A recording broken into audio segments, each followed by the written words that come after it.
Ya, halo teman-teman. Kembali di video kali ini kita akan membahas tentang Persik Kediri. Kurun waktu 2 hari ini ada dua berita penting terkait Persik Kediri. Ada berita bagus dan ada berita buruk. Yang pertama adalah berita buruknya Persik mendapatkan surat cinta dari FIFA. Ini adalah masalah terkait antara Persik Kediri dan juga mantan pelatih yakni Javier Roca. Jadi ini bisa dibilang masalah keuangan yang belum selesai. Lalu berita bagusnya adalah akhirnya Persik Kediri memberikan official announcement atau pengenalan pemain baru yang bergabung dengan Persik Kediri yakni Evan Dimas. Kita bahas dulu untuk poin yang pertama yakni soal surat cinta yang diberikan FIFA kepada Persik Kediri.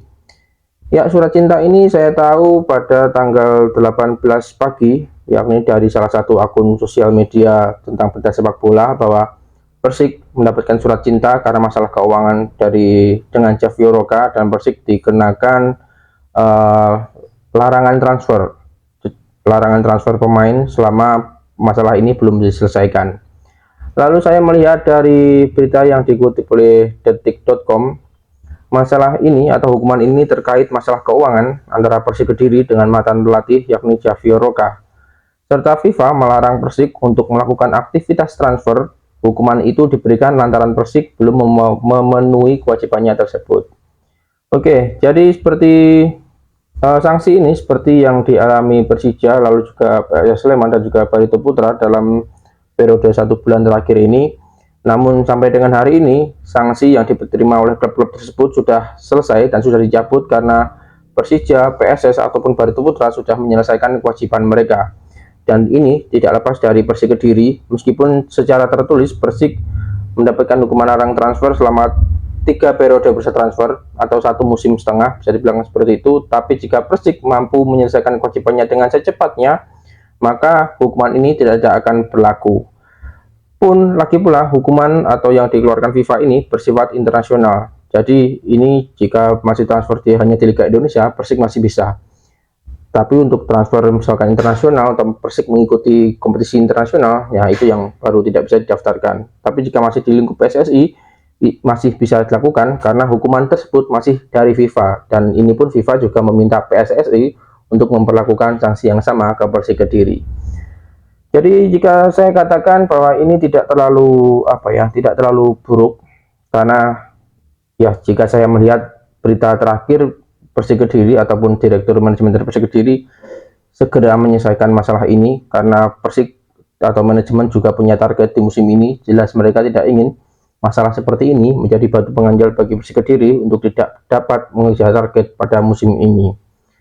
Oke, sedikit flashback bahwa Javier Roca ini menjadi pelatih Persik Kediri pada musim kompetisi 2021-2022, menggantikan posisi dari Joko Susilo yang saat itu menjadi pelatih Persik Kediri di putaran pertama dan gagal membawa Persik ke performa terbaiknya dan justru membawa Persik ke dasar dari jurang degradasi.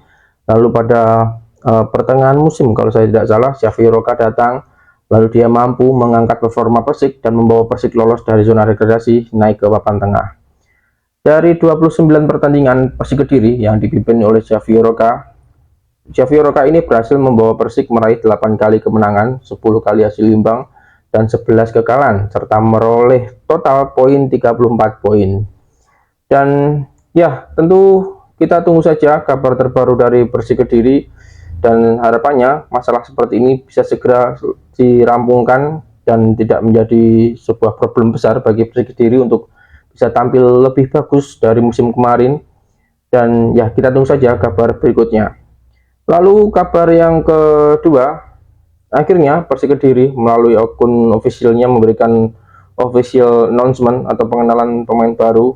Pemain yang pertama dikenalkan adalah seorang Evan Dimas, ya gelandang berusia berapa ini, 29 tahun kalau saya tidak salah, yang juga sempat menjadi kapten timnas Indonesia U19 dan membawa timnas Indonesia sempat menjadi juara Piala AFF usia 19, lalu tampil di Piala Asia juga. Kali ini dia bergabung dengan Persik Kediri setelah di musim sebelumnya dia bermain untuk tim PSIS Semarang dan juga Arema FC. Ya, harapannya semoga Evan Dimas bisa setel di Persik Kediri, dia bisa menemukan permainan terbaiknya kembali di Persik Kediri dan membawa Persik tampil lebih bagus lagi di khususnya di lini tengah.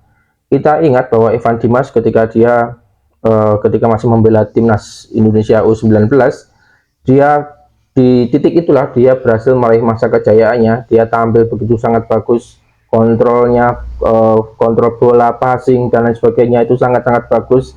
Dan jika kita melihat permainan dia waktu itu, kita selalu ingat dengan nama-nama gelandang top Eropa seperti Andres Iniesta ataupun Xavi Hernandez, karena permainan di timnas Indonesia saat itu pun juga tidak jauh dari permainan Barcelona, yakni menggunakan permainan tiki taka dan berpusat pada sosok Evan Dimas. Namun di level klub ternyata performanya tidak secemerlang saat dia membela timnas Indonesia. Sempat membela Barito, sempat membela Bayangkara, sempat membela Persija Jakarta, lalu Arema FC dan juga PSIS Semarang. Namanya cenderung semakin turun. Dan jika kita lihat fisiknya, ini seperti pemain yang fisiknya terlalu kecil untuk ukuran sebagai pemain profesional.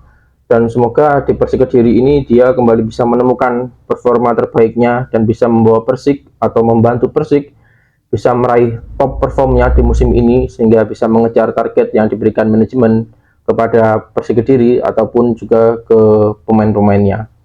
Oke, lalu kita tunggu saja untuk siapakah pemain berikutnya yang akan diperkenalkan oleh Persik Kediri sebagai pemain terbarunya. Dari segi inisial atau dari sedikit clue-clue yang diberikan oleh manajemen di akun officialnya, ada inisial O dan juga E, dan kemungkinan ini adalah Majid Usman dan juga Ezra Walian, tapi ini cocok logi, jadi kita tunggu saja kabar terbaru dari manajemen melalui akun official dari Persik Kediri. Oke teman-teman, sekian untuk video kali ini, terima kasih sudah menyaksikan dan sampai jumpa.